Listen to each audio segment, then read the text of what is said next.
What up, man? How you doing, man? What's good, What's up, Coop? brother? How are you, man? How are you doing? Man, I'm great, What's man. up, everybody? What's up, everybody? Welcoming everybody into the room. A2HH Live, man. We're gonna talk this new Busta Rhymes tonight, man. We're gonna talk ELE too. I was a person that was really looking forward to this, obviously. Yes, we were. Big Busta Rhymes fan. Big fan of ELE as an album, period. The one that dropped in 1998, for those who don't know. Welcoming everybody into the room again. For those that don't know, ELE 2 was a huge record for Busta Rhymes. I think Busta Rhymes thought the world was going to end in the year 2000, honestly. And yeah, he dropped ELE 2 in 2020. I think it's a very fitting year for him to drop a record like this. And he really stuck with the theme, man, starting from the intro, man. What were your thoughts on ELE 2 off top, man? Off top, I think it's a great album. I think so too, man. Or borderline great. It's borderline great. If it suffers from anything, it suffers from what I would call the old school rappers missteps. Too many familiar samples and too long in length. Mm. But also too to highlight his precision in song making execution. Most of the known samples he used, he executed marvelously. It's like, man, I've heard that sample so many times, but it's like, damn, he did a good job. Now, what was some And of the like, sample you were thinking about? Because I know off the top of my head, the one song that everybody was looking forward to hearing was the song with Kendrick. And Okay. I didn't love the Jackson 5 sample. I think that if you're going to go Jackson 5, especially if you're going to go with one of their more notable records, I think that the beat could have been better. Right. Um, I think Kendrick and Busta did their thing, but I feel like the collaboration and the song in general could have just been better, man. But It's not, what samples were you talking about when you say that about the samples? first of all, that was the main one that I thought of, Mm, was when you said that. It was just like, okay, like if you're gonna take that, you got to you gotta take take that, it there with yeah, you gotta take right? it there with that. And I guess if you listen to the album in sequence, like I think iTunes like previewed the Kendrick song. Yeah, But if you actually like listen to the album in sequence and you don't listen to that Kendrick song first, you're not really that impressed with the Kendrick song because it's one of the weaker songs as far as with it the guest is. on it on the album. But Correct me if I'm obviously, wrong. it was a draw because we haven't heard from Kendrick this year, and a lot of people are billing this as Kendrick's first feature in 2020, and so I think that that was probably one of the things that just pulled a generation into the album. And I get it, but at the same time, yeah, it was a little underwhelming, and like you said, it wasn't one of the more um, impactful records on there. Not even one of the best collaborations. I feel like the Rakim collaboration, the Rhapsody collaboration. Um, oh, yeah, shout out to Andre. Andre's in here. He's talking about what you're talking about sample wise. Andre said, I didn't like the World Is Yours being used. The beat needs to be left alone. I know Pete Rock sampled it, but Nas made it explode. And he didn't even want Rakim jumping on that. That's I'm crazy. about to say, we're gonna get into the God in a minute. Tone I'm gonna says say, album of the year. Shout out to Tone. Go ahead. I'm sorry. I want to say first of all that like that's a Nas song, but Pete Rock produced that record for Nas, so Pete Rock has some rights to the song. Mm. And fam, I'm sorry. Like if I don't want anybody ever redoing that song. Really, I think it got redone by the Buckshot redo. The Did World Is Buckshot redo Yours. that? I don't know. I feel like Buckshot redid. I feel like Buckshot redid one of Nas's songs once. I don't know mm, if it was The World Is Yours. I don't ever want that song redone. But Mike, if I'm going to hear another MC rap over that sample, over that beat, over that loop, oh, they picked the guy. So I don't like. I have no I have problem no with it. problem with Rakim on it either. You know how I feel about Rakim. I think Rakim's the greatest You know MC of how all I time. feel. And I Mike, think that the only reason Rakim's not number one on my list is just due to the fact that Nas's catalog is significantly better. I never really outright said that Nas was a better MC than Rakim. well, it's like for me, Rakim's like Wilt Chamberlain, man. Like It's beyond that for me, Mike. I'm going to be honest with you, here's what struck me about just hearing him. He hasn't changed much, and I am still in awe. Oh Like yeah. he makes me. He's the only MC that still makes me feel that way when I hear him. Where I'm like, oh, okay, Every bar, okay. man. Like when Every he bar, it's like, said, okay. what did he say? He said the world is illin'. Like I was like, He said, Mike. He everything. always says, I mean, am I bugging to say that Rakim's verse on this intro is verse of the year so far? I Mike. feel I like mean, I'm being biased. my immediate thought was, okay, what Conway verse can I think of that's better than it? That was my thought. And so the fact that I was saying that, and you know how I feel about Conway in general Right. and the year that he's having, the fact that I'm saying that, and think about how long Rakim's, like, did Rakim put himself in verse of the year consideration in 2020? Rakim put himself in verse of the year consideration in 2020.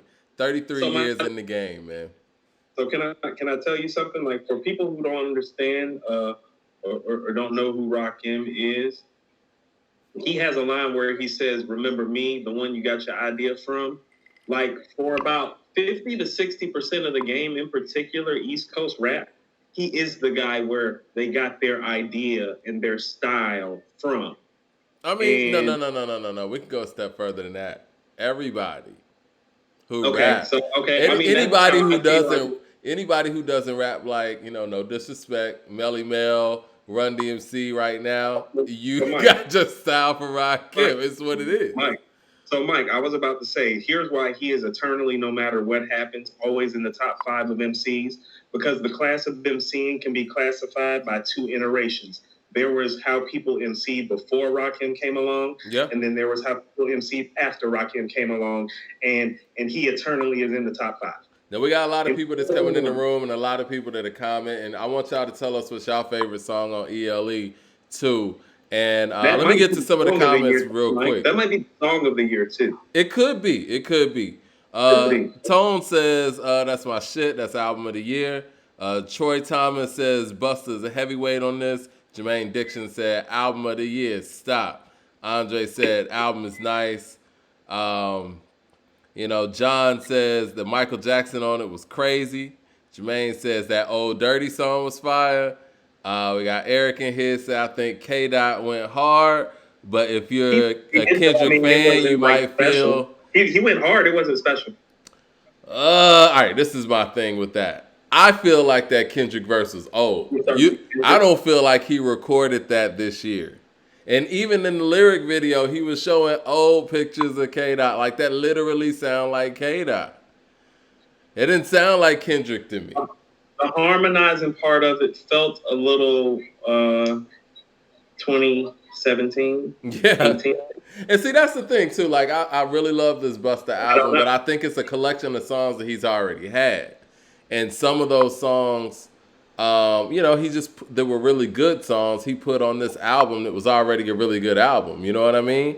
And I think Kendrick's song is one of those. And it was a really good song. Again, it's not one of the better collaborations, like you said. I'm about to say, here's the thing about it. It's not one of the 5 best songs on this very dope album.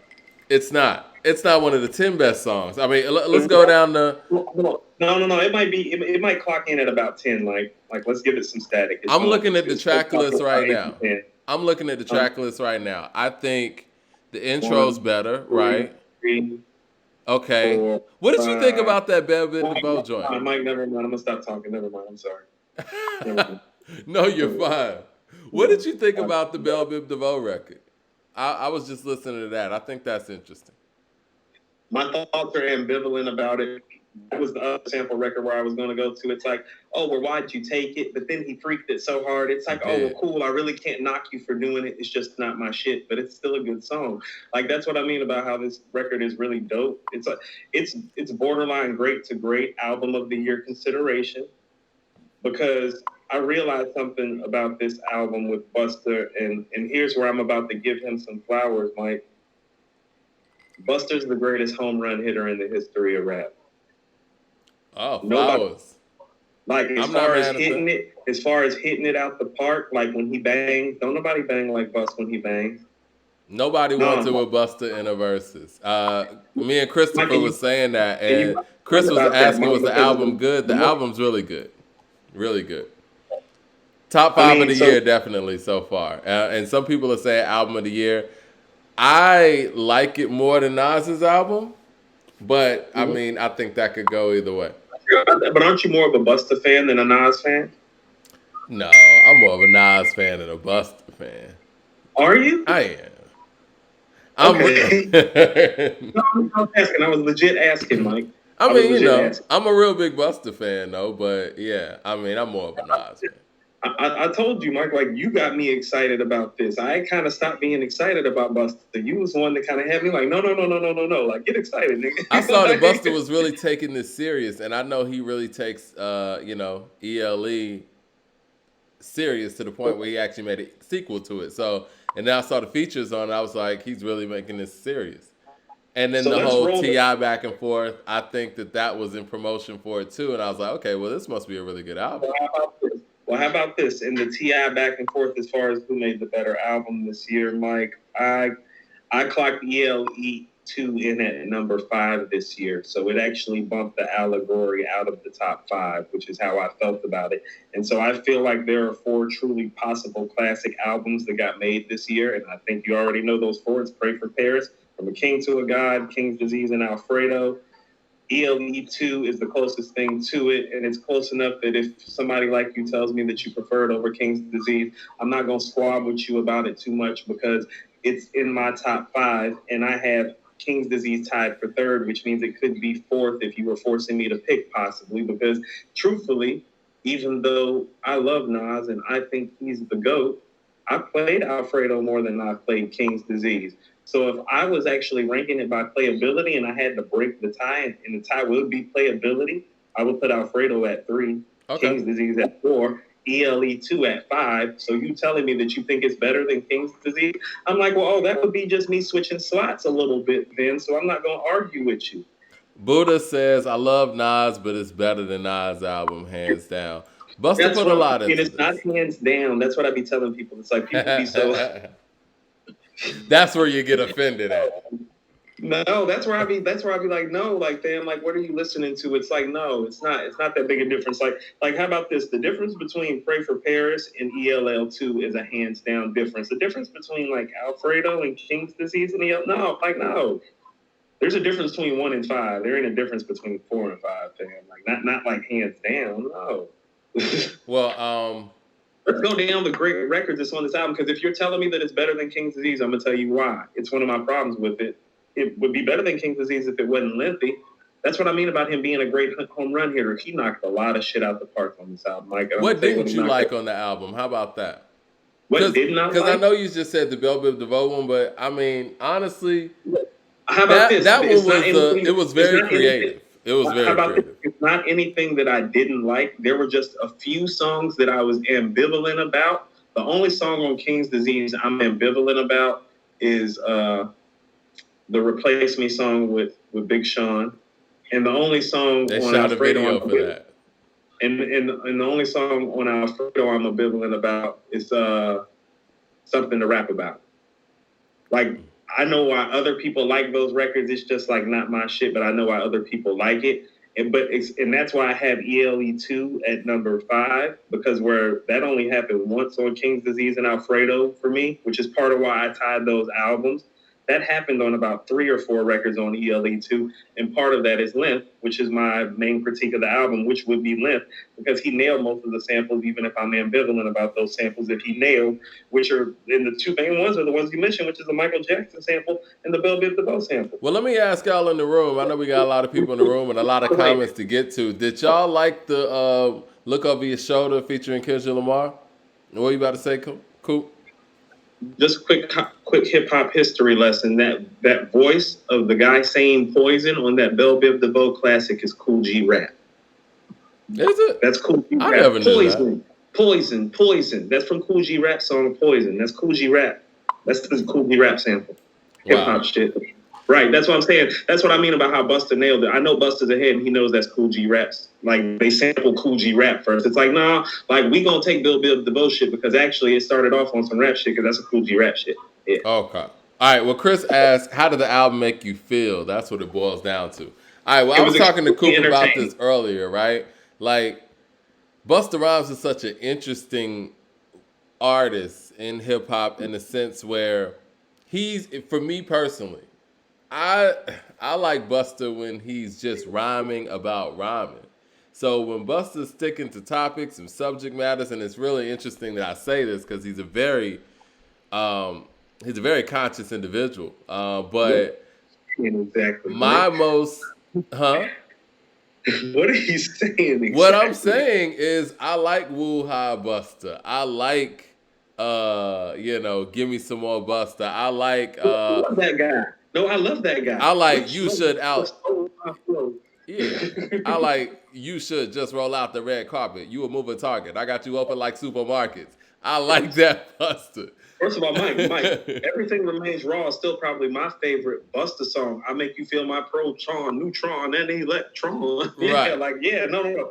So We, I'm but kind of we had never heard partial. that before, though, Mike. We had never heard that before. That's part of Yeah. the effect of that. There was some shock value to that with us as young men hearing Buster. People don't understand when Buster came out with his style. You really had heard nothing like that in rap. Nothing. It's like, hold up. I mean, he Like, said that in the record. Fuck what you heard. You ain't heard this before. You haven't. And you hadn't so heard it before. And so, when you ask me, Chris, like, how does it make me feel? It's like I'm partial to that Busta Rhymes, the ELE, the When Disaster Strikes and the Coming. But I also like this too because I love real good hip hop music, and I think this album is a really good album. I think it's one of the better albums of 2020. I honestly think that it could be a top three Busta Rhymes album. Period. And because of a lot of those factors, I also got to give him points on the fact that you got an album with Rakim on it, who was the king, to me, the best MC I've ever heard, and the king of the '80s, and you got, who many would say is today's king, MC Kendrick on it. So you're able to bring both of those two people and everything else in between on this one album, and he executed, and he held it down on his songs alone. Because the one thing I will say about Ti's album, I feel like Ti on his album, and this is no disrespect, but I'm sure it's gonna come across as disrespect. He was Ray Allen on the Heat, man. He was being carried by his features. He was adapting to what the features were, and I don't think Busta did that. I think Busta had some features, and he did well with the features, but he carried some songs alone. Whereas I feel like Ti's album is a good album, but like I told you, at certain parts of that Ti album, I forgot I was even listening to a Ti album. For real, Mike, like I did. I'm tired. Okay, I want you to understand the two best MCs that ever came out of this city. Like you've been very disrespectful to. Like, I mean, like I'm personally am tired of you doing it. I wouldn't say that he's getting carried on his songs on the Libra though. He's performing. It's more evened out. He may not have like how about this? Ray Allen was performing too. No. How about no? What I mean is like not like Ray Allen. No. How about this? No, Mike. He's more like Ray Allen on the Celtics on the Libra. Okay, I could say that. That's like cool. Ray Allen on the Celtics has in, but I mean because here's the thing: was Ray Allen a great player and an All-Star on the Celtics? It's like yes. Was he also the third best player? Well, yes. Sometimes fourth. Sometimes. Depending on what Rondo was doing. Right, correct. right. Depending on what Rondo was doing, that is correct as well. But Busta is magnificent on this album. First, Mike, I'm mad at you. You took literally almost all my talking points away while you were talking. I was going to bring up T.I.'s album and the features. I was going to bring it up pulling Rakim and Kendrick together. I was going to bring up Holding Your Own on the tracks after 30 years in the game. You took all my shit. I can't stand you. Talk about the Rhapsody record. North Carolina. This is one of those moments where I want people to understand we really don't rehearse like that and go live like that. Mike really did take most of my talking points away, but in a good way because I agree with you about everything that you just said. I just want to run down how great this album is right quick and the great records that are on it to solidify what I mean. When I say Busta's a home run hitter, Busta just has a knack for making great records. The intro with Rakim, great. The Purge, great. Czar featuring the MOP sample, Take Change from Annie Up, that's great. Mm-hmm. I like that too. Me too. Slow Flow, Old Dirty Bastard. Great. Don't Go with Busta Rhymes and Q-Tip. Mike, I told you, I think that might be my favorite Busta Rhymes and Q-Tip song ever as far as just them two collaborating. That song is great. I think that and the Rick Ross song, the You with Anderson .Paak, The Best I Can with Rhapsody. Mike, how many records have I named already? The Where I Belong with Mariah. Where I Belong with Mariah is really good. Deep Thoughts is really good. Deep Thought is brilliant, Mike. The song with made some Mary J. brilliant stuff Blige. here. And Mike, he's highly entertaining on this album. Yeah. He's lyrically on point. His delivery, it's masterful. I think you're raising it up. I think you're putting this ahead of Alfredo. No, I didn't say that shit. I didn't say that. No, this album's really good. There's good. No Scotty Beam on here, Mike. There's no Scotty Beam. How about this? You think that this whoa. Master Far Muhammad? Listen, you think man. Master Muhammad's better than Scotty Beam? Listen, man. I think that song with Rick Ross. Yes, I think Mike, Master Fraud Muhammad. Oh my man, listen. I told you earlier this year that on Scotty Beam, Gibbs sounds like Scarface in his prime. I'm telling you, man, that track. I'm sorry, man. And then starting it off with Louis Farrakhan. Takesha says this album had all 22 tracks. Shit was different when Mike left and it was Scotty Team. Yeah. Without me, the bitch wouldn't have got a ring. Yeah, the revolution is the genocide. So that trick she don't know nan. Trick Daddy slip and slide, nigga. That's my best. That's up for rap song of the year, Mike. Like I don't know. Like Master. I don't know. All right, well, we got people going back and forth in the room. Saying, like, don't go with Q-Tip to me.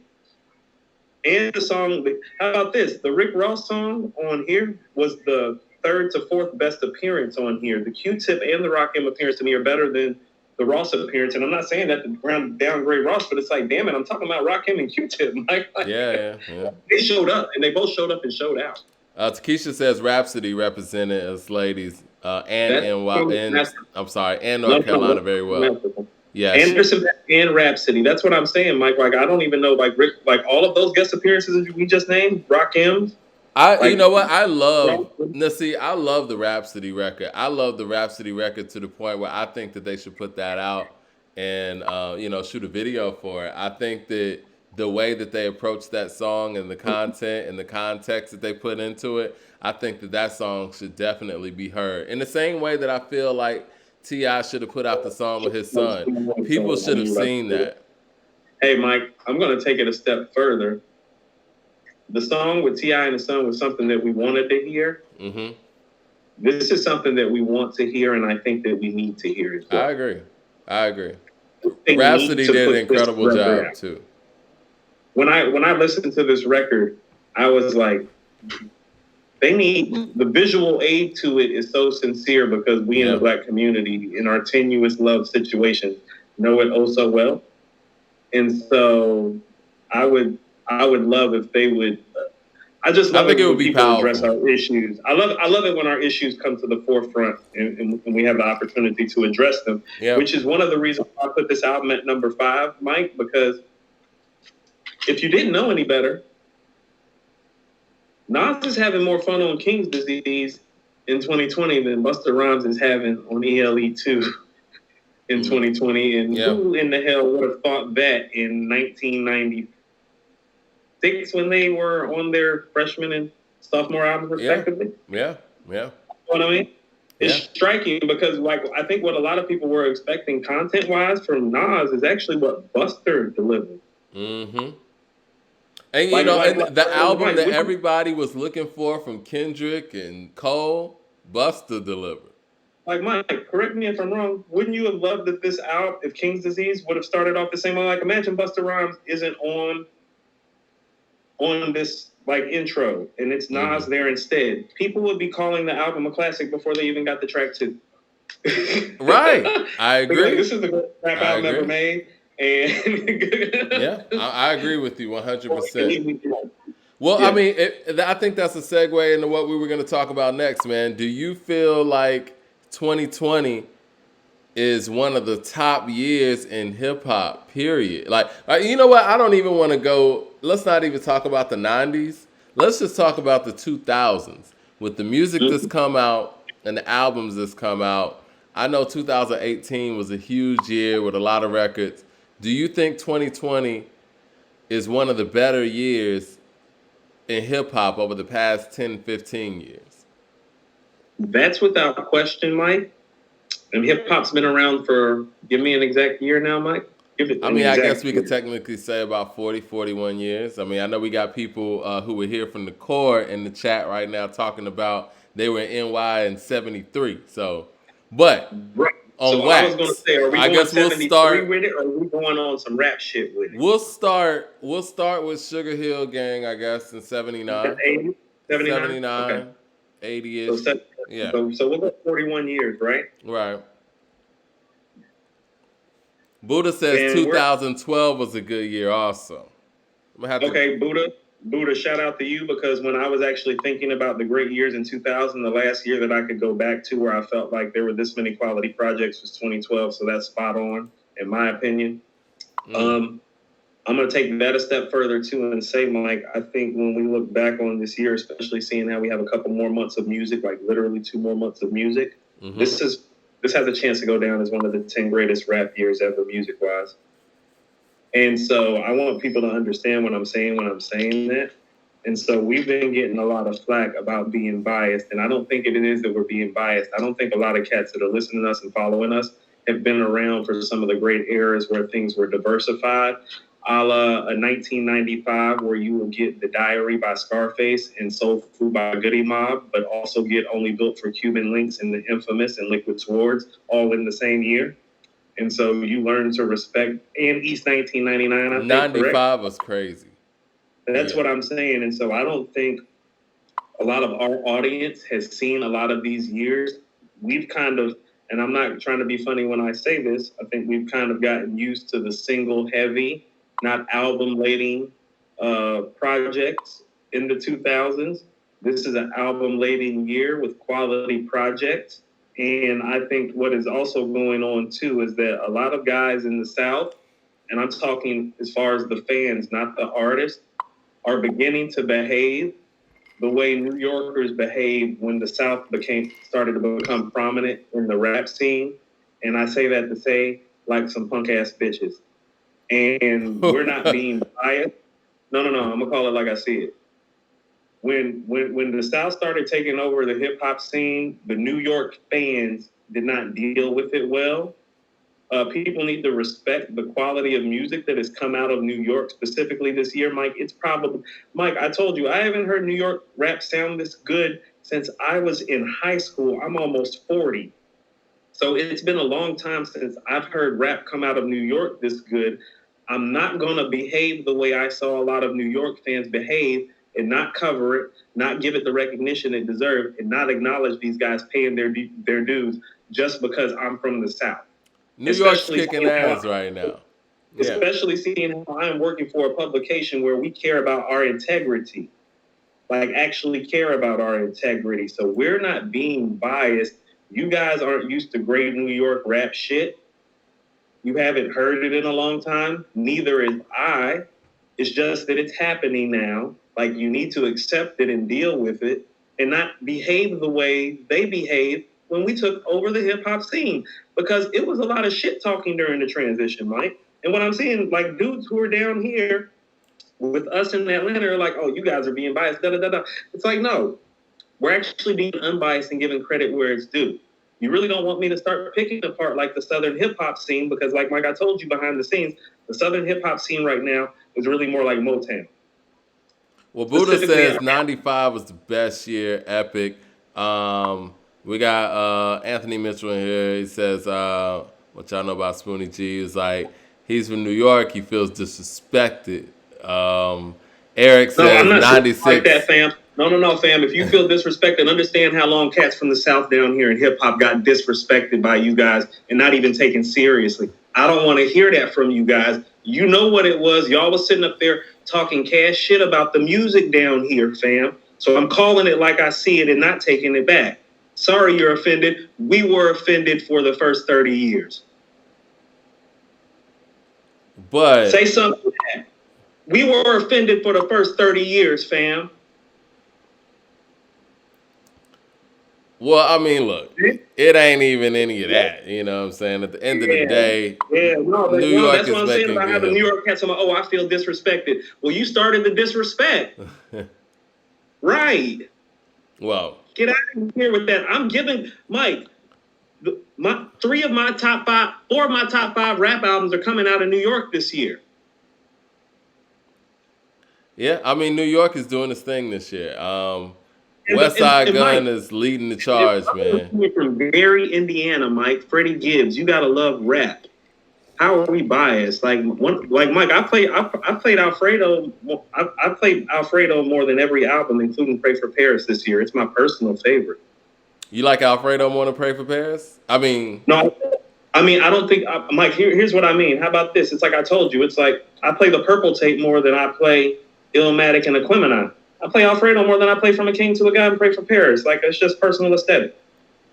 96 was a dope year, too. I'm trying to think of years in the actual 2000s where, you know what I'm saying, they compare to what we're seeing in 2020. Because what's different about this year is the fact that the heavy hitters aren't leading the charge, or the people that people anticipated were actually going to, you know, put out records this year. It's more of, how do I say it? Not the mainstream. It's not the mainstream artist. I think the most rap shit, Mike. It's on some rap shit. And that's it's what veterans. I mean. I mean it's on some rap shit, I mean Cats is making rap shit everywhere. Like, I'm going through my top 25 albums, Mike. It's like I guess, like, and this is what I mean. A lot of people took offense to my top 10. I'm trying to explain to you dudes. This is one of the best rap years ever.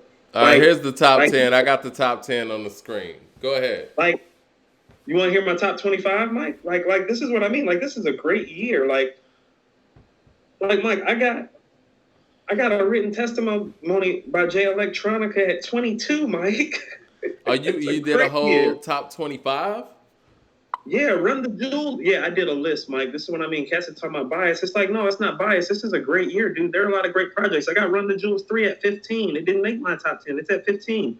I got, look, listen to my, I got, since I put Busta in, Who Made the Sunshine isn't in the top 10 anymore, so it's 11.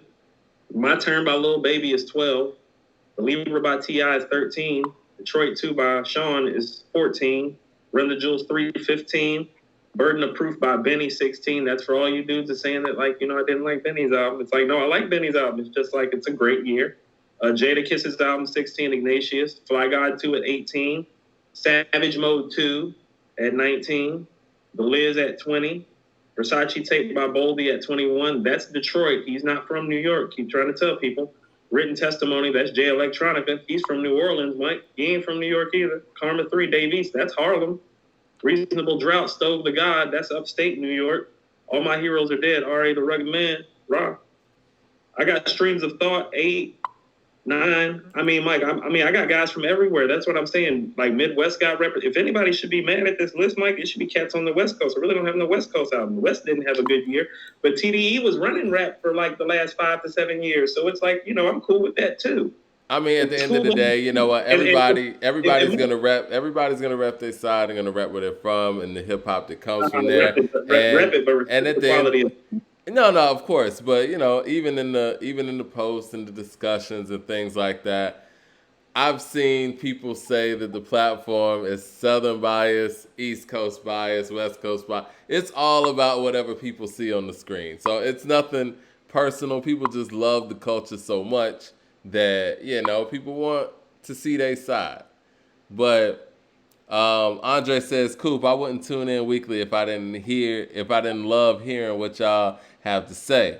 Well, when you don't agree with the viewers, you know, don't blow off their comments, you know. But I just don't hear, what I never want to hear up on here, all jokes aside, is New Yorkers talking about how they feel disrespected about somebody's rap opinion. They have been so disrespectful to everybody else's rap opinion at some course of time. And it's like, well documented. Mm-hmm. Like, MCs have made whole statements. Mike, Jay-Z used to talk about how he didn't fuck with Outkast because he couldn't understand what they was talking about.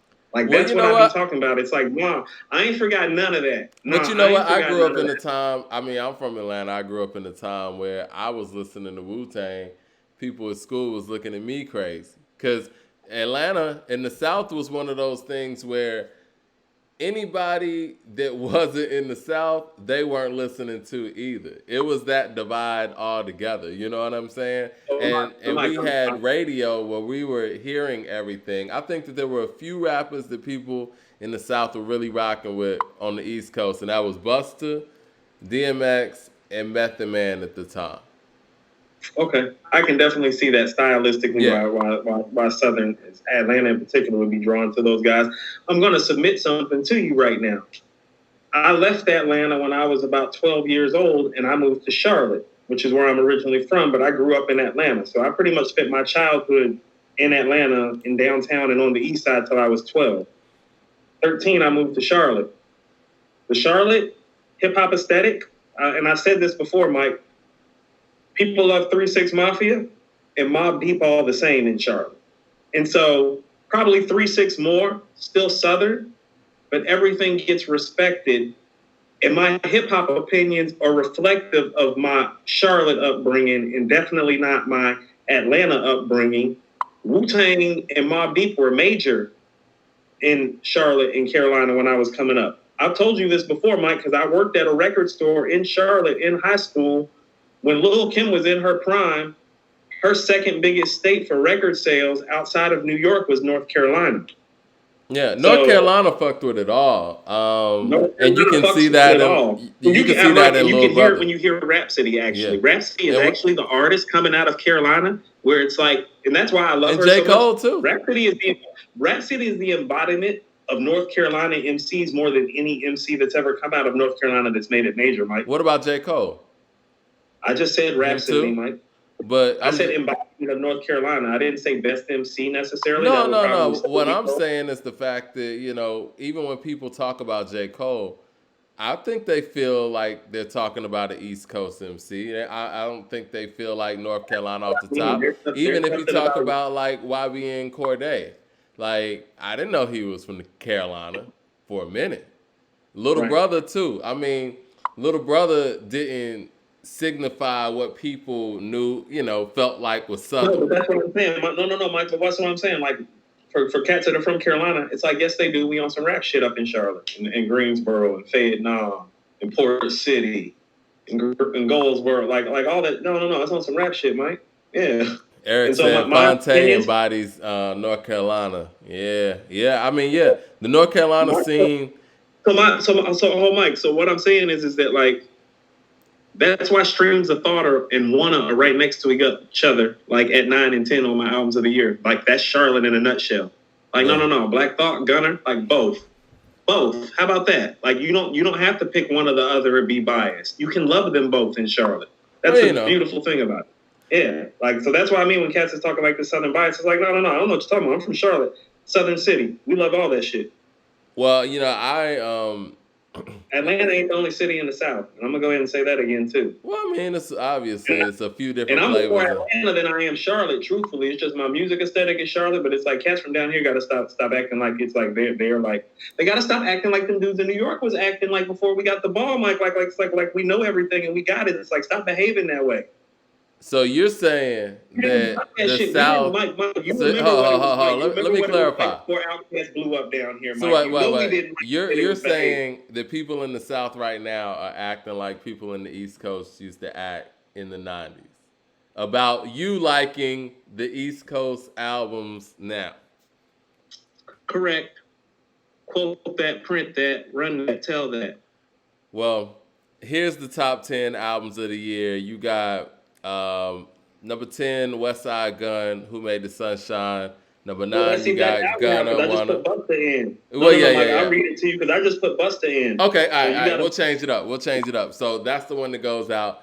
So now we got Gunna Wanna at number 10. Then we got Black Thought Stream of Thoughts Volume 3 at number 9. And then you got The Locks Living Off Experience at number 8. And then you got Boldy James, The Price of Tea in China at number 7. And then at number Number 6, we got Royce the 5'9", the Allegory. And number 5, you got Busta Rhymes, ELE 2. You got Nas at number 4 with King's Disease. Freddie Gibbs and Alchemist with Alfredo at number 3. Conway, From a King to a God at number 2. And Westside Gun, Pray for Paris at number 1 as album of the year so far. Hey, Mike. So while you were doing that, I was writing down how many MCs on my top 10 album of the year list are actually from New York City. It's Busta Rhymes and Nas. Everybody else is from somewhere outside of the origins of hip hop. You preaching to the choir, man. Everybody in here. Petty. No, I'm feeling super petty tonight, Mike. But you not talking to the people the people that are in here aren't the people that were commenting. No. Where's hip hop from, Mike? New York City, 5 boroughs, right? There's only 2 albums on my top 10 that come out of cats from the 5 boroughs. All these other albums from somewhere else. Like I said, got 2 in the top 10. I got 2 albums in my top 10 coming from the 5 boroughs, and one of them just made it tonight. I'm gonna say less, Mike.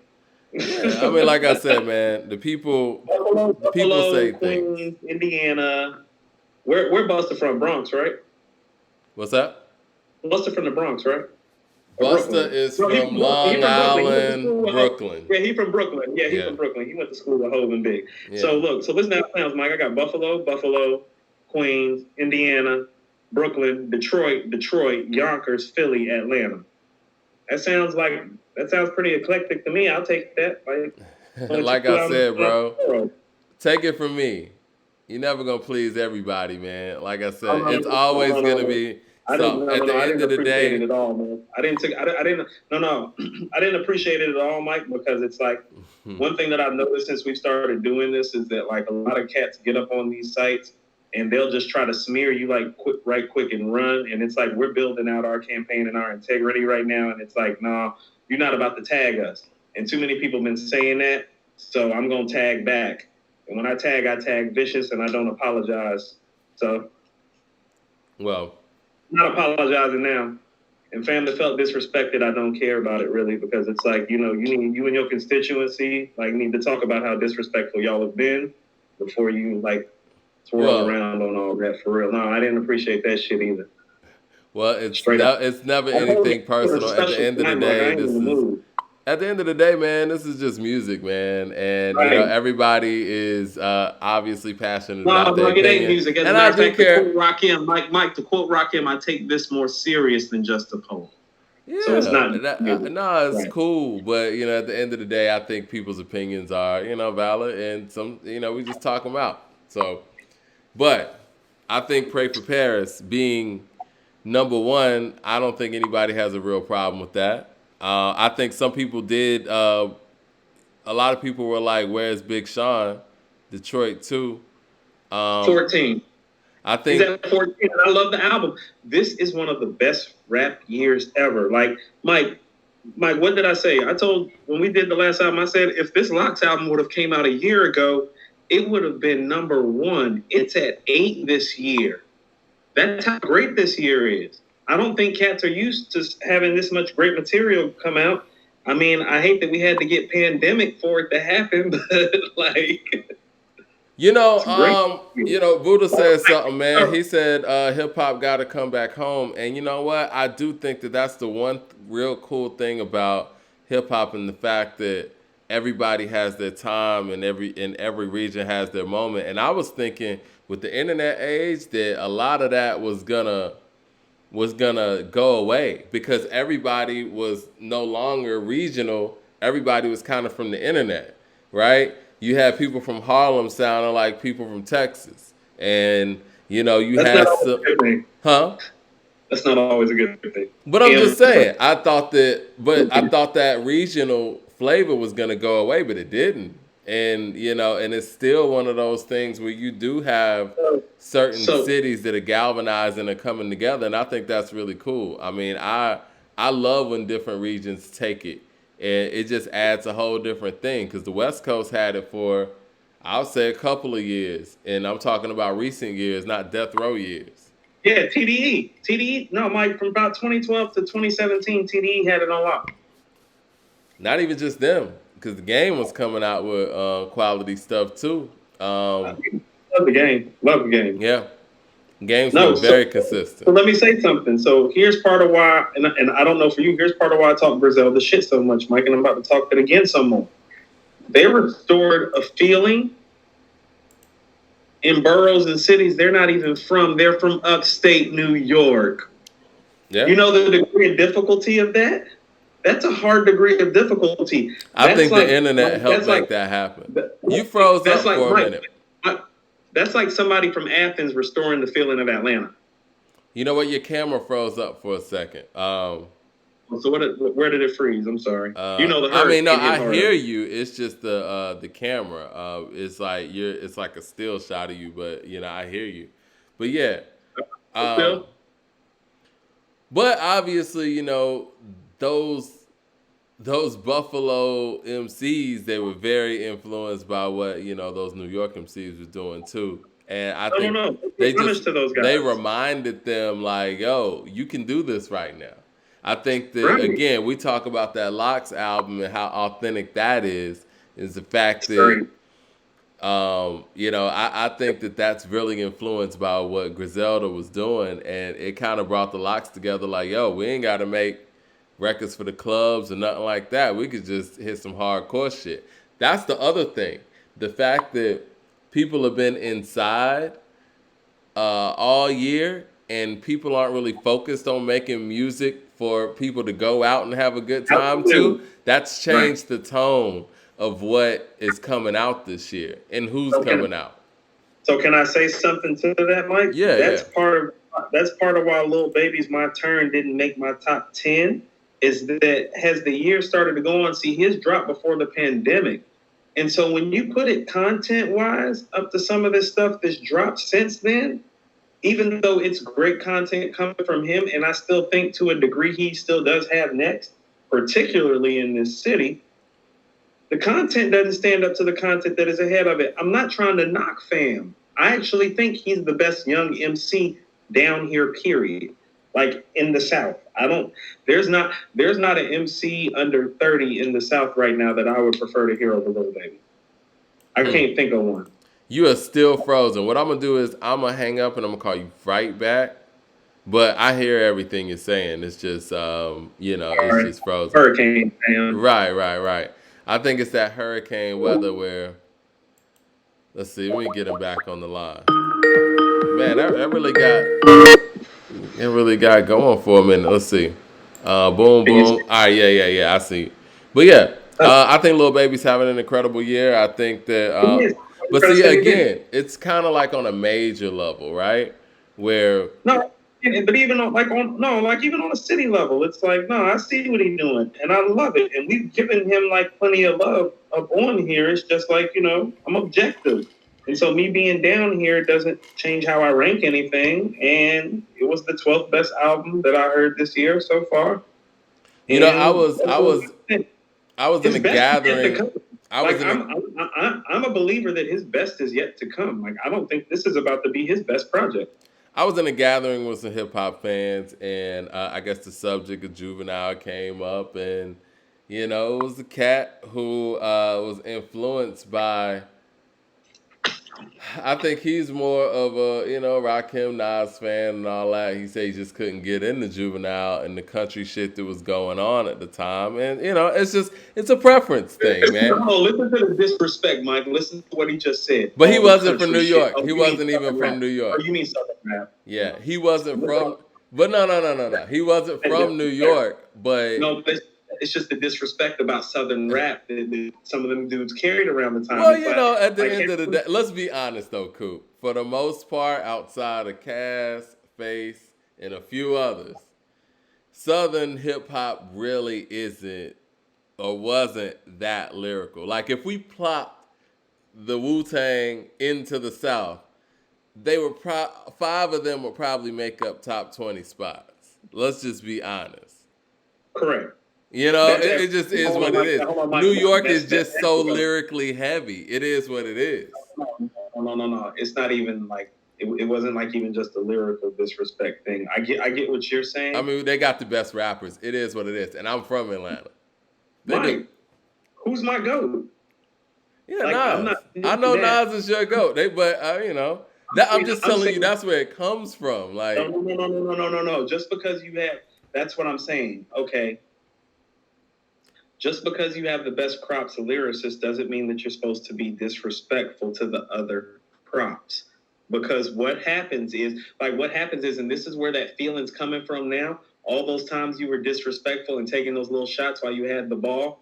Now when cats have the ball, they taking their little shots now, and now the ball's getting taken away again, and it's real messy, Mike. I don't like it. Like I don't like how they was talking. I don't like how cats down here is talking. And to be honest with you, like Griselda gets a lot of love down here because they was really, really down here. and they're And still that's down here.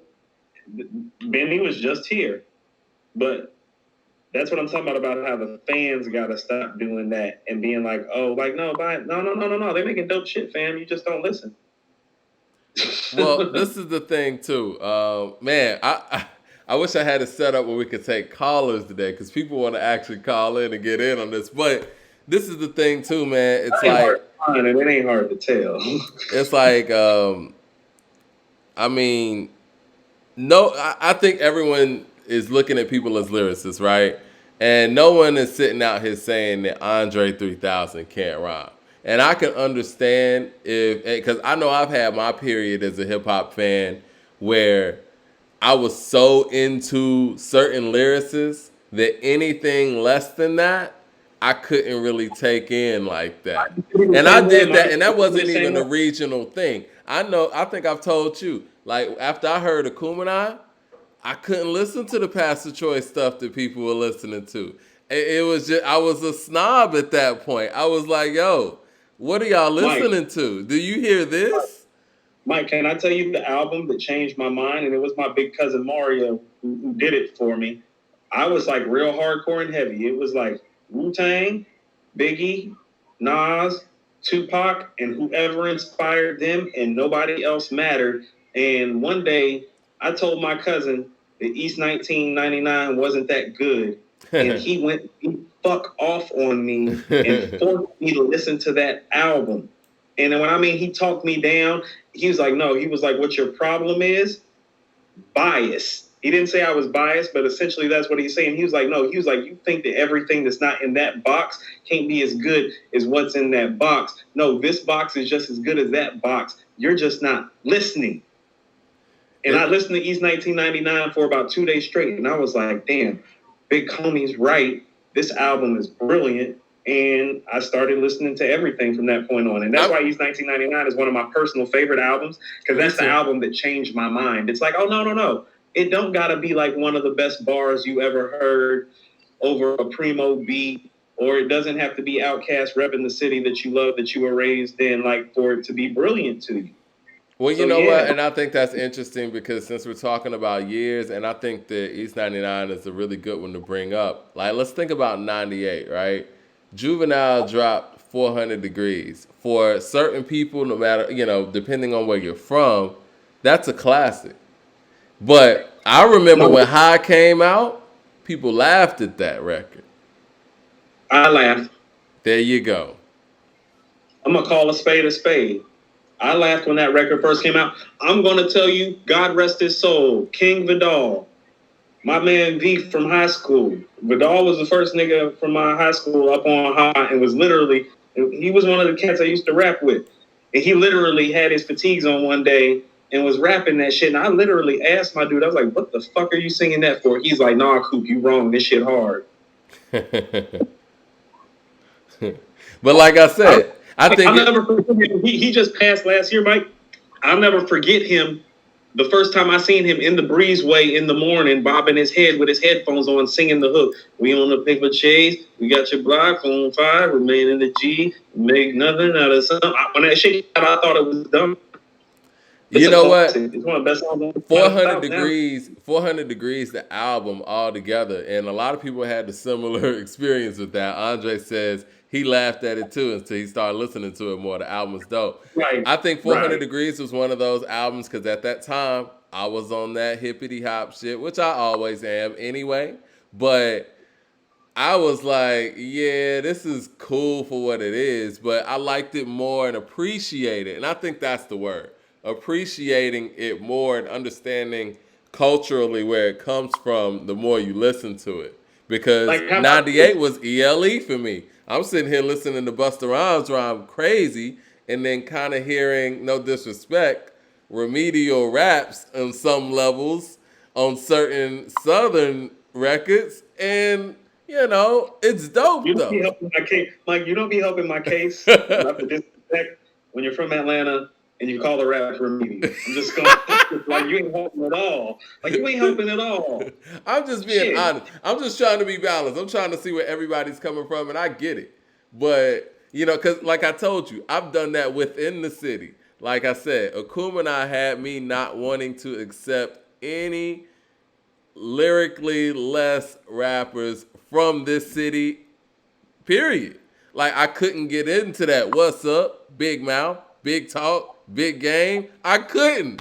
After I sit here and listen to Art of Storytelling too, how could I Mike, listen to that? I'm not saying I'm no, Mike. I'm just saying here's my thing with everybody, and I'm gonna say this, and this is just something that needs to get said. You don't gotta fuck with it. You just gotta respect that there's place for everybody on that stage. That takes That's time, though. It took time for me to even understand that. sometimes too. But what I'm saying is that you want to know what? Sometimes cats who know more about the music and the culture than you gotta sit you the fuck down and tell you what time it is so that maybe you start looking at things differently the way my cousin did to me. Except for my cousin didn't have a podcast reaching thousands of people. He just reached my black ass and everybody on West Boulevard on the west side of Charlotte. But like, yeah, like, you know what I mean? That's what it's there for too. And like, that's kind of what I'm saying too. It's like a lot of y'all are like saying some of the things. It's like, nah, like I need y'all to like listen to what I'm saying and respect my opinion too. It's like I've been ahead for a long time. I remember the last time New York rap was great. It was some of the best rap years ever. And there's a lot of great Southern stuff in there, like The Diary, Southern Playalistic, Riding Dirty. Mike, what's your favorite 3-6 Mafia album? Because I know I can World think of two. Domination. I was listening to it today. World Domination, yeah. Yeah. So hold on. What's up? What was Coming Out Hard? Oh, You know, yeah. like I love stuff. Coming Out Hard. Like Great New record. York. New York was running the rap scene. We were still making classic rap albums down here, and it was all good. We're still running the rap scene for the most part down here. Those dudes up there are making classic rap albums. It's all good. Yo, you know what? Speaking of which, man, a lot of people were thinking that Benny the Butcher's album was album of the year. After a couple of weeks of sitting on Benny's album, I haven't really changed where I have it placed. I mean, have you accepted it Did I agree more? with you? Mike, did I was actually questioning myself a couple times this week about because I didn't watch that podcast again like I usually watch most bars. Did I agree with you on the 3.5 or did I give it a 4? I think you gave it a 4. I I'm think still I was tougher on Benny's album than you were actually. you okay, well, I'm pretty consistent because I have burden of proof in the middle of a lot of number 4s like My Turn, The Lever, Detroit 2, Run the Jewels, Ignatius, Fly God 2. I had all of those as 4s. I had Benny at 16 before Ignatius, and actually, I might be yeah, giving Busta Rhymes 4.5. Now we think about all that. I mean, this Busta Rhymes is really it would factor in the point of his career that he's in.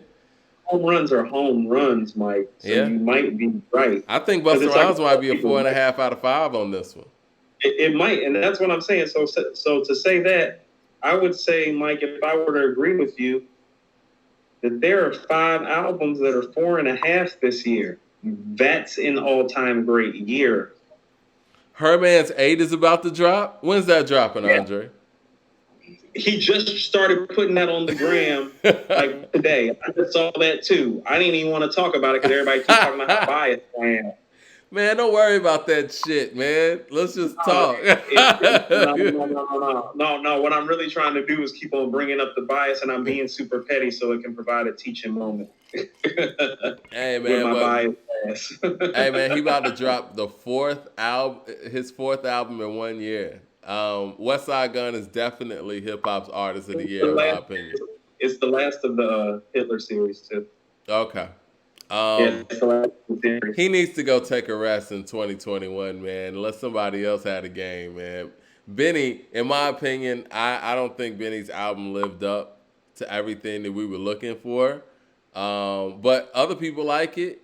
And in a lot of the comments that I saw in the top 10 posts, people were saying that Benny's album is album of the year. So at least the fans like it, and that's what it's about. I'm just a nigga with an opinion, man. I mean, that's just Right. where I Hey, sit. Mike, here was the thing with the Benny album. Like, the people who didn't feel like Lil Baby or T.I. or Run the Jewels or Detroit got put in the mix where they felt like maybe it deserved to be, those people were like, hey, what's up with this?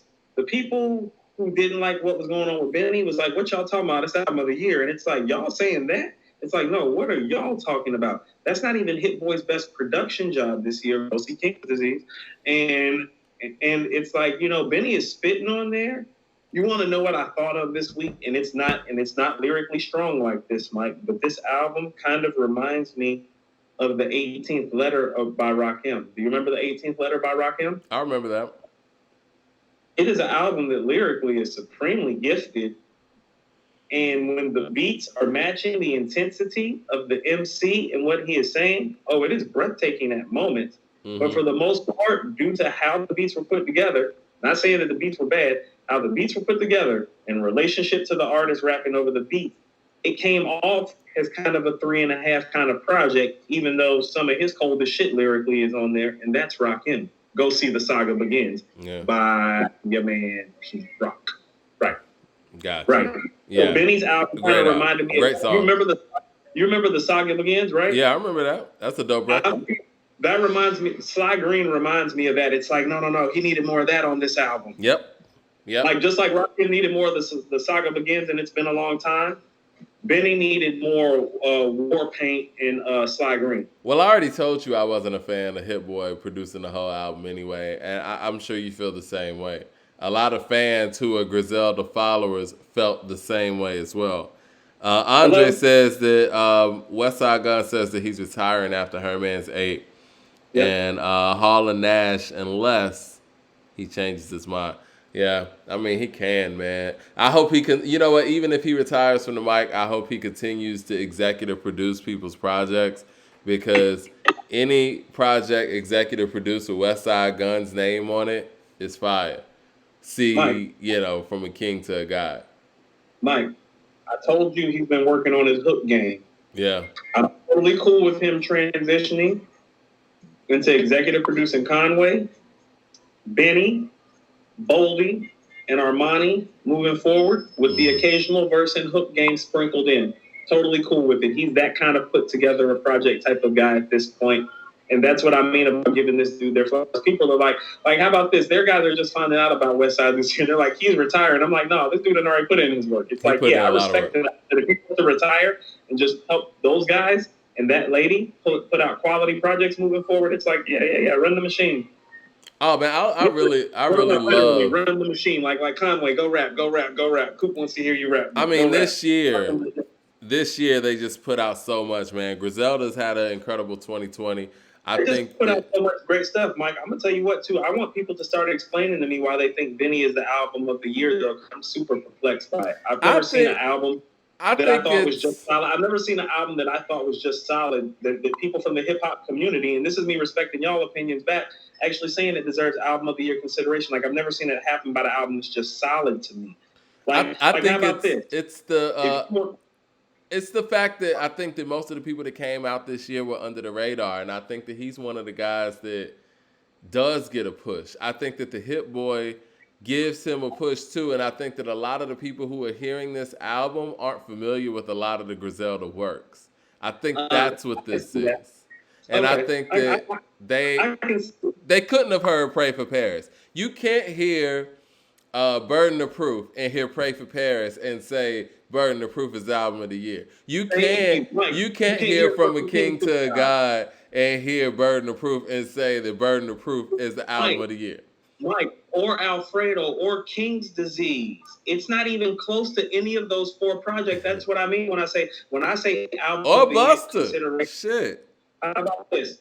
I treat album of the year consideration kind of like the way NBA and NFL treats MVPs. It's like you really got 5 to 7 people, and by the end of the season, it's really about 5 people. We're at the point of the season, it's only 5 people.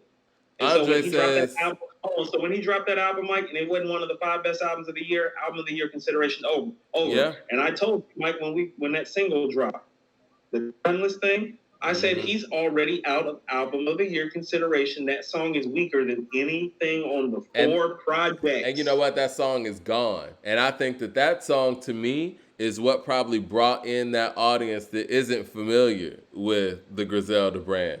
Andre says that y'all need to make a Griselda playlist and post it. Hey, yeah, that's nothing. Actually, Andre, I already have my own Griselda playlist, so it's nothing to shoot it over. I got all my favorite songs from them pretty much from 2015 to now on a playlist. It's actually about 37 songs. Brutus and George Bondo. I actually just updated the list with their stuff that they made this year on it, as far as like the Griselda stuff, because I got my own Conway list, I got my own Benny list, I got my own West Side list that they put in that type of work. But tracks that have at least 2 of them on them that I consider to be epic, I have on one playlist already, and it's 37 songs. Think about that shit.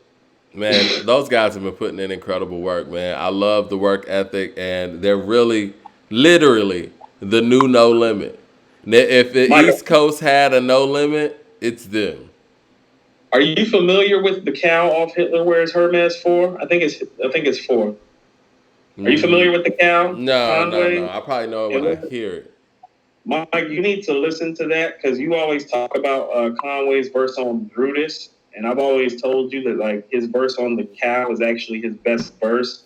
It's because of the personal tone to it.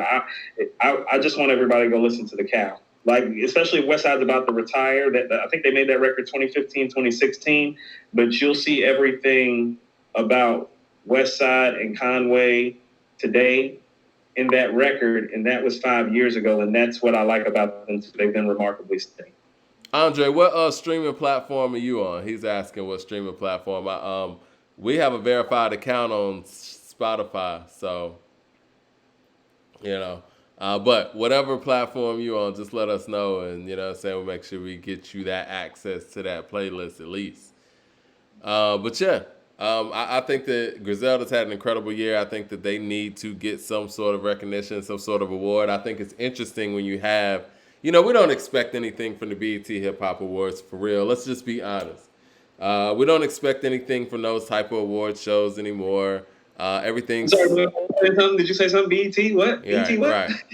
I mean, they put hip hop in their title, but and I'm not throwing no shots. It's just what it is. Like they're so mainstream and so out of touch with what's really going on in hip hop. For the type of year that a Griselda's had, for no one in that camp to be mentioned, they're just out of it, And not even. How about this, Mike? Not even that. The fact that Gibbs did not get nominated too. What's that? Gibbs, Freddie. Oh yeah. All that stuff. Yeah. I mean, because Gibbs not only made a classic album this year, he showed out on everybody's album this year, including Benny's. Yeah. He showed out on everybody's album, Mike. Like, you know what? But you know what? BET again. If you're talking about hip hop, do people on a mainstream level? I see you down there, Andre, with the iTunes. We'll get an Apple Music one to you. Do people with BET who talk to Killer Mike all the time, do they consider Run the Jewels hip hop? They never come up in these urban, award shows, on a mainstream level. I mean, Mike. No. I mean, none of the guys who. I mean, who's the MCs of the year, Mike? Like top 5, I would say. Conway. Killer Mike. I mean, top 5. I say. I mean, it's Conway this year, but I mean, Conway, Killer Mike, Black Thought. Freddie. Freddie and Royce. Royce, right? Yeah. I like it. Royce or Kiss, however you're feeling. Royce or Kiss. Yeah. Kiss is so consistent. You know what? In a minute, man, we got to talk about. I know Kiss has said top 5 dead or alive like forever, and we really never took it serious. I don't think he's top 5, whatever. But as you talk about Busta Rhymes being the biggest home run hitter, there's something to say about the consistency of Jadakiss from the beginning to now. Like, he sounds like the same guy. And that's a good thing. Like, he's like a guy who's giving you 17 and 10 from his rookie year to his all 20th the way year. to the end. Every year. Mike, I told you when you were talking about, how about this? On God's Don't Bleed, Mike, I told you it's like, well, Benny really doesn't have the better verse because Kiss has an entire career littered with verses like that. Right. And Benny hasn't penned enough verses that we know how he's going to hold up over a course of time. It's an amazing problem to have. Hold on, Mike. It's 2 years later. There's not one verse on Benny's new album that's better than his verse on Gods Don't Bleed. Kiss has done about 50 verses since the verse on Gods Don't Bleed that is just as steadily remarkable. Yeah. Text. I think we really saw that in the verses too. And that's why I told you it's like, no. At best, it's a tie because it's like it's 2 years later and Benny's not even spitting a verse out that like on his album. Kiss is coming like that every single time since what? Busting your ass every 16 bars since 1997, right? Like, right. And you know, right? and when Kiss did that versus against Fab, man, I mean, Fab got waxed, man. It's not the same weight class. It's not the same weight class. It's not. That shouldn't even happen. I try to tell everybody. Everybody was hitting me up like, "Oh, you excited?" It's like, no, I'm not excited. Yeah. It's like I know what. Who would you put Kiss against? You want to know what would be? Who hit she? Who hit she? Actually, you want to know? So how about this, Mike? In order to beat Busta, you're gonna need a lot of hits. And so Nas is actually out of the conversation of beating Busta because of that. So I'm gonna tell you the two versus battles that I would really want to see. I would want to see Busta versus Jay, and I would want to see Nas versus Kiss. Nas is the Kiss action. Nas is the only guy. You want Nas and Kiss? Yeah. You about to give me a Fat Joe reaction? I don't know about that. No. Actually, Kiss is the only person lyrically with enough of a catalog to go up against Nas's lyricism. Actually, like he's the only guy that's got enough to pull from. Everybody else that you think is lyrically great doesn't have enough to pull from. Like Rakim and Thought are going to lose. They don't have enough to pull from that guy. Kiss does though. 16 bars for days. Yeah, he does. He has 16 bars for days. So he doesn't have a verbal intercourse or a live at the barbecue, but. Who has that? Oh, nobody. So he's like right there. I would say, I think I agree with you that Fab wasn't in Jada's weight class, but I don't think Jada's in Nas's weight class either. Mike, One step down. Would you like to see Jada and T.I.? How would you? What would you think about that, Jada and T.I.? Like lyric speaking, what I'm trying to tell you is that everybody who is as great as Nas lyrically. Kiss is the only one that has enough verses to pull from to make it a verses. Like Rakim, KRS, G-Rap, like those guys don't have enough of those verses for it. Nah. Like they're there as MCs, of course. I just told you how I felt about Rakim. I told you I was sitting up there like... I disagree with you on the Rakim one. I think I could stretch real heavy Rakim one. No, the ledge? Come on. 20. Yeah. 20, Mike. You gotta go 20 strong with Nas. No, Mike. I love the guy. Like, no. Yo, Steve brought up a good point, man. He said the reason I think Burden of Proof is considered album of the year is because I think Hit Boy gave Griselda a different sound. Griselda has been redundant, so that was a breath of fresh air. I could see that perspective. I disagree. Steve Sayre Carter. I never thought of it like that, Steve, and that's a valid ass point. I'm with that. I don't agree totally, but I understand. No. I'm going to tell you what, like when cats tell me stuff like that, this is what I mean about it being even a constant education. Even if you feel like you know something just about his perspective, I'm willing to go listen to it again and try to adjust my perspective a little bit. Benny is the Method Man, and you said that when we even talked about it, and I think Method Man is the one member of the Wu-Tang that we would expect to go off brand because he has fans that the other clan members don't. Okay, but you know what, Mike? That failed him, much like it's failing Benny. But it's like I hate to be the one to bring it to those guys. God damn it, you sound good on some brainy shit. Yeah, right. It's like I hate to be the one to brag. Like it's like I know you can make like those records, but it's like, man, did you look? Did Method Man hear himself on Bring the Pain? And Method Man, we heard it. Andre Look, said he would like to see Nas and KRS. I would like to see that too. I've thought about that, but I don't like that for KRS. I think I don't KRS like has a that for KRS. very understated catalog, and I'm not a huge KRS So, guy, even though I know that he's top 5, top 10.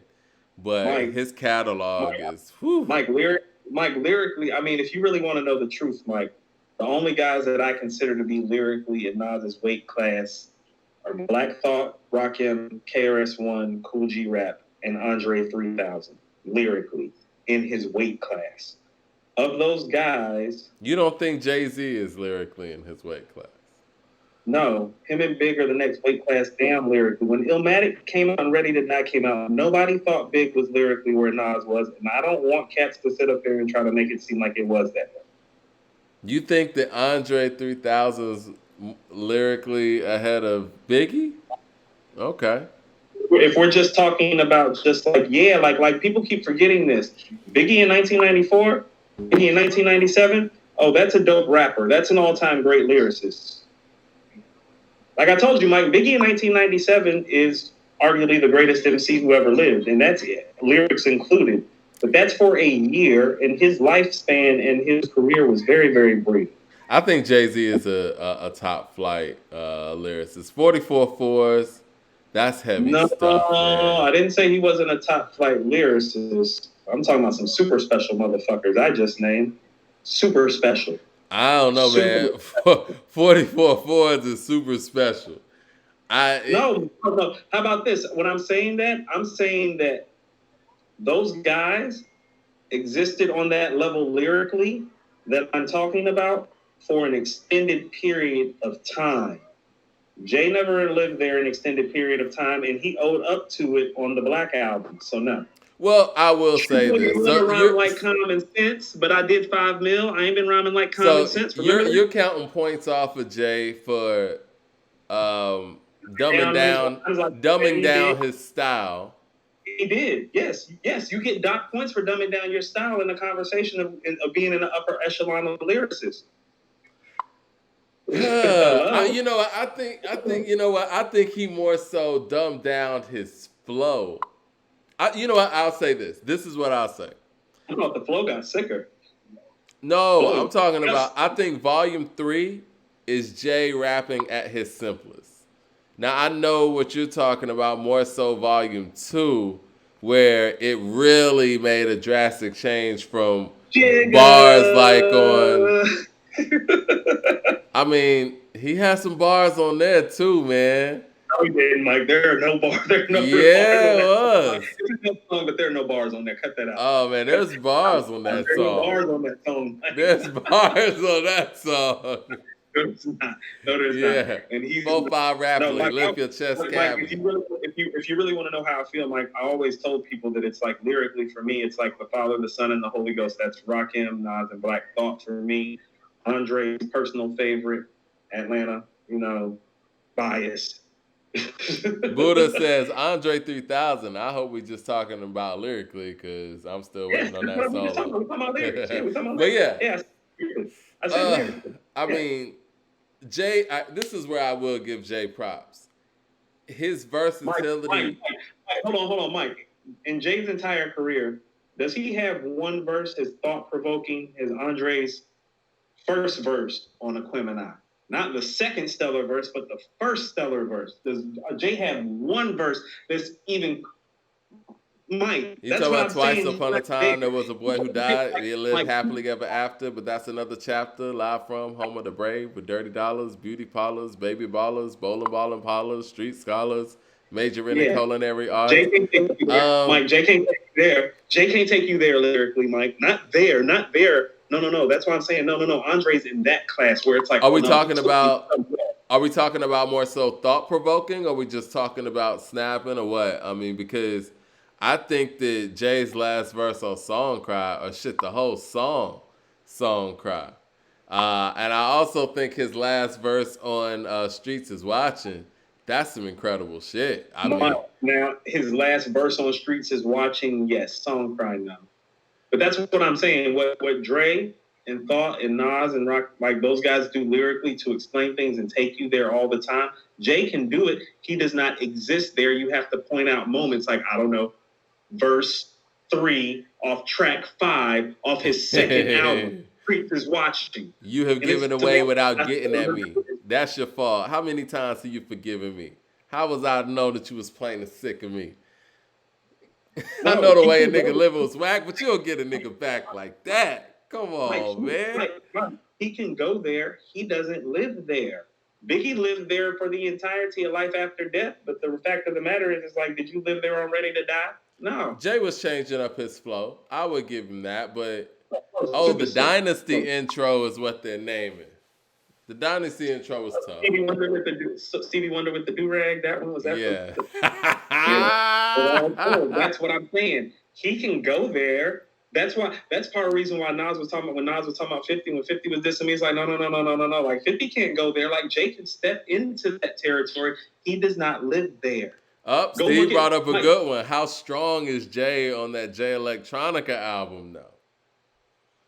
He was strong on there. Mike, how about this, Mike? When we talking about, like, I'm talking about the super special guys, Jay's like literally the next guy I would mention, though. That's what I'm saying. It's like, no. He's right there. He just don't live there. Well, you know what I will say? He made a choice not to live there. That's what I'm saying. It's not like he can't exist there. He made a choice not to live there. Jay stole Young Chris's flow. I told you. That's what Andre said. I didn't say that, ho. Oh my God, why did y'all do that? If I have to hear this one more time. Oh my God. I want y'all to know who follow According to Hip Hop. Mike has went on epic long rants behind the scenes about how. No. How about this? I'm gonna give Jay some flowers right now. I've always said that I even thought Jay lyrically was better than Big, just not better than Big at anything else. I said that today too. But Big is better than Jay at everything else. Lyrically, Jay's better than Big too. Lyrically. I don't feel like Jay, quote unquote, a song, make a hit, make a street record, like every goddamn thing else in between is Biggie, but lyrically it's Jay. I mean, Biggie had the voice, he had the flow, he had the versatility. But yeah, I do think Jay was the better lyricist than him. And when I mean Jay is a better lyricist, Mike, I mean by like... It's not by a lot. No. We're not shitting on Big. And I know... I know it felt like a couple of weeks ago I was shitting on Big when I said that Method Man had a better verse on The What, and Jay had a better verse on Brooklyn's Finest. Oh, no, it was disrespectful. It was a tie. You know what I liked on Brooklyn's Finest? I actually had Biggie a slight edge over Jay on Brooklyn's Finest. Slight edge and a tie on The What with Method Man. You know what line I like the most? Big on I Love the Dough, though, by a little bit. I got you. Big was a better rapper on, yeah. Hold on. Yeah. Jay's third verse on I Love the Dough, miraculous. Niggas stay flawed. Niggas skip the ball because we mad at thaws. Yeah. Jay was busy. But I think Big was better on that at that point than Jay was.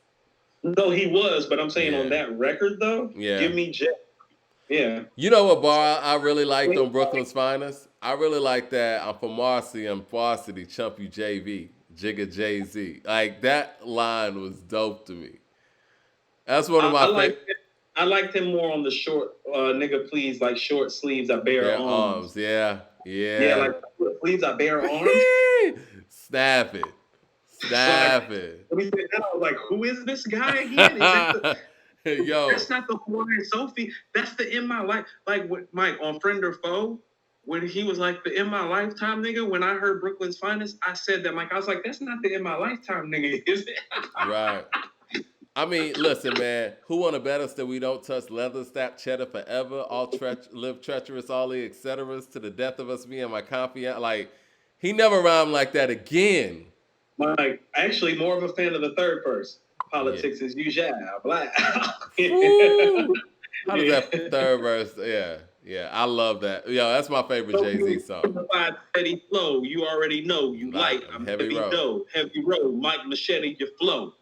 Yeah. Your paper falls slow like confetti. Mine's a steady blow. There you go. Wow. Better believe I have 1160 to show. Jay-Z, Jay the Z is the icon. tycoon. Maybe I flip like Taekwon. Mm. Maybe the styles will change your life, huh? Roll Throw with it the the winners. winners. Heavy spinners like hit records. Rockefeller, don't get it corrected. This shit is perfected. From chicks to strippers, stripper to Lexus. Naked without your gun, we taking everything you brung. You caking, your niggas is Taking you faking. niggas is faking, we getting it done. Crime family, well connected Jay-Z and you. Fake thugs is unplugged like MTV. I MT3, take your treasure. My pleasure. Dead president child. Politics is you trial. Bam. Mike, that's what I'm saying. That Crazy. that guy's there with those guys. That guy's a better rapper than Black Thought to me. That guy. But I understand it's not 24/7 him rapping like that. He never rapped like that again. That guy's better than to me. That verse we just spit. Mike is he that guy is only because of the excitement and the entertainment factor, because lyrically when he's there with thought, and he's just entertaining and fascinating character. Well, and that matters. Like it matters with Busta Rhymes, like it matters with Raekwon, like it matters with Nas, like it matters with Tip, like it matters with Snoop, like it matters with Big and Pac. Like he's one of those guys, yeah. All right, man. Well, I know we are going over, and this is a late night show. Shout out to the West Coast and everybody that hung in here with us. It's midnight over here on the East Coast, man. But yeah, we got to wrap it up. ELE 2 was very dope. Go ahead. I know. I just said it's time to Ghostface Killer. Yeah, man. ELE 2 was really dope. I think Ghostface got Supreme Clientele 2 coming up. That's what I'm hearing. That he did a post that kind of alluded to that. Happy. Don't make my day like that and tell me. Hold on, let me read the actual post. Maybe I'm reading. Is that dropping this year? I don't know. He said, let's see. This is what he said. Woo Block ... Supreme 2 in the making. Yes. So yes. Hashtag Wu-Tang forever. Hashtag Ghostface music. Hashtag Supreme Clientele. Mike, can I say something right quick? What's up? There's not an MC in rap who I trust their album before it comes out, before I know what it's about, without hearing a thing, the way it is with Ghostface Killer. Well, you know how I feel about ELE. I feel even more of that to Supreme Clientele. Like, he's arguably the best album maker in the history of hip hop. Ghostface is my favorite rapper. Q-Tip's my favorite hip hop artist. There's a difference, but Ghostface is my favorite rapper, and I would love to see Supreme Clientele too. The guy who is arguably the greatest album maker in hip hop history is making the sequel to the best album he ever made. Yeah. If he's dropping this year, that's immediate album of the year consideration in my mind, in the back of my mind. Because I don't got to worry about Ghost. If Ghost is saying he's bringing us Supreme Clientele too, he's delivering. The same way Ray delivered with the Purple Tape too, and probably maybe even more so, because Ghost is a better album maker than Ray, which is what has separated their careers. Yeah, and as much as I love Ray, I mean, I think Only Built for Cuban Links is just as much of Ghost's album as it is Ray's. I don't feel that way at all because of how Ghost projects feel. That's definitely Ray's chamber, but I feel why you feel that way. I love Ray. He added something to it, you know. I love it because Ray is probably my personal favorite Wu-Tang member. Like personally, I probably love Ray the most. Hey, Ray was shining on Iron Man. Faster Blade, Mike. He was killing it. Peace the cats who rock Mac knowledges, street astrologists, light up the mic, God knowledges, fly joints like character points, Corolla, Motorola, hold on, play them, God, he pack over the shoulder, chrome tanks, player like Yanks, check the franchise, front on my enterprise, my guys crash many lives, pull off the fakes like reflectors, he had sugar in his ear in his last crack career, we can can him, manhandle him if you want him, running his crib. Shake like a limo. I still remember that because yesterday I told you, right, yeah. I mean, like, Jizz is probably who I looked up to lyrically as an MC, but Ray's personal favorite. I love that street shit. Man, speaking of Supreme Clientele, I know we're gonna get up out of here, man. Like Buck 50, I think it's such an underrated posse cut. I always debate with people like who had the best verse on there. People say Redman, love Redman and all that shit, but Redman. It's Redman for one reason. Hey, yo, weed got more seeds than ODB. It was over when he said that, Mike. I like, yo, my nigga said silky texture. Jordan jump dunk like Clyde Drexler. All up in the parrot. Nose numb, real estate coming. Vicky's Versace, Snow White Rabbit. Hands is like photographic magic. Funeral love. Move in when we hug. Don't make it a habit. Hit the gym for 2 weeks. My back all chiseled. Elbows unique now. Meet the new me. Ghetto Fabulous, Tone Atlas, Zulu Nation in the 80s in front of Macy's. I start my own chapters. Tycho Night Glow, Velvet Poles, Special Effects, High-Tech Armors, Merc you at the shows, Supercalifragilisticexpialidocious, Doses Alavistic, Fragilistic, Cali Super, Cancun, catch me in the room eating grouper. Stop it, man. Stop it. What? You want to know what, Mike? I thought he was more impressive on Wu Manga 101. That's Superman. That like Ghostface is like that superhero rap, man. That shit is comic book stuff, man. No, he's our hero, isn't he? Isn't he our hero? Yeah, man. Like I told you, Mike. How about Mike? How about this? That stuff will.i.am was saying that applies to Ghost too. When he was talking about Busta Rhymes, like, yo, you not a regular nigga, Bust. You was a mutant. Like these other guys are regular rappers. This is like a mutant rapper here. Oh, Ghost. I mean, Mike, Ghost is Iron Man to me. Yeah. He really is Iron Man. Like, no, he's a superhero. Mike, I told you, I trust him more than I trust Jay and Nas to make an album. Wow, that's big, man. I mean, I don't know. I mean, he let us down less, Mike. Yeah. Supreme Clientele is a big undertaking, man. That's a big legacy. 20 years later, though, it makes sense to come out this year. It's the mighty, mighty Ghostface. Yeah, it is. All right. Well, mahalo at y'all. We really appreciate it, man. Appreciate y'all staying up with us. I know it's like super late. We won't do it that late next time. But yeah, great show. And I'm going to holler at you, Coop. Man, you have a great weekend. Happy Halloween to everybody out there, too. Easy.